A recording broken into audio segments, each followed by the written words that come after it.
বিশ্বকাপ শুরু হতে এখনো ৮ দিন বাকি, কিন্তু এর আগেই ফুটবলে আসছে এক গুচ্ছ বড় পরিবর্তন। আন্তর্জাতিক ফুটবলের আইন প্রণয়নকারী সংস্থা আইএফএবি ঘোষণা করেছে ২০২৬ বিশ্বকাপেই প্রথমবারের মতো দেখা যাবে নতুন কিছু নিয়ম। ১ নম্বর, মুখ ঢেকে কথা বললে লাল কার্ড।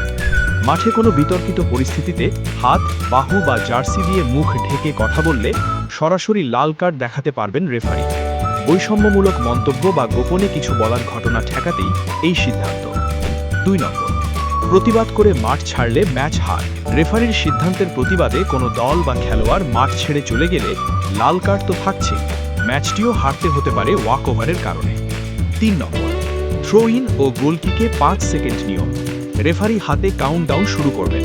সময়মতো থ্রো ইন না নিলে বল যাবে প্রতিপক্ষের কাছে, আর গোলকিক নিতে দেরি হলে প্রতিপক্ষ পাবে কর্নার। ৪ নম্বর, সাবস্টিটিউশনে মাত্র ১০ সেকেন্ড। বোর্ড ওঠার পর ১০ সেকেন্ডের মধ্যে মাঠ ছাড়তে হবে বদলি হওয়া খেলোয়াড়কে। দেরি করলে তার পরিবর্তে নামা ফুটবলারকে অপেক্ষা করতে হবে ১ মিনিট। ৫ নম্বর, চিকিৎসা নিলে ১ মিনিট মাঠের বাইরে। আউটফিল্ড খেলোয়াড়ের চিকিৎসার জন্য মেডিকেল স্টাফ মাঠে এলে খেলা শুরু হওয়ার পর তাকে ১ মিনিটের জন্য মাঠের বাইরে থাকতে হবে। ৬ নম্বর, ভিএআর এর ক্ষমতা বাড়ল। ভুল দ্বিতীয় হলুদ কার্ড, ভুল খেলোয়াড়কে কার্ড দেখানো কিংবা ভুল কর্নারের সিদ্ধান্ত, এসব ক্ষেত্রেও এখন হস্তক্ষেপ করতে পারবে ভিএআর। ৭ নম্বর, প্রতি অর্ধে থাকবে হাইড্রেশন ব্রেক। প্রথম ও দ্বিতীয়ার্ধে একবার করে ৩ মিনিটের পানি পানের বিরতি থাকবে।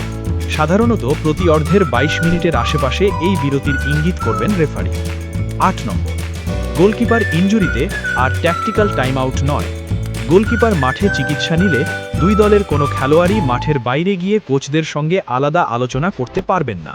অর্থাৎ গোলকিপারের ইনজুরির সুযোগ নিয়ে আর ট্যাকটিক্যাল ব্রেক নেওয়া যাবে না। বিশ্বকাপ ফুটবলকে কতটা দ্রুত এবং আকর্ষণীয় করতে পারবে এই নতুন নিয়মগুলো? আপনার মতামত জানিয়ে দিন কমেন্ট বক্সে।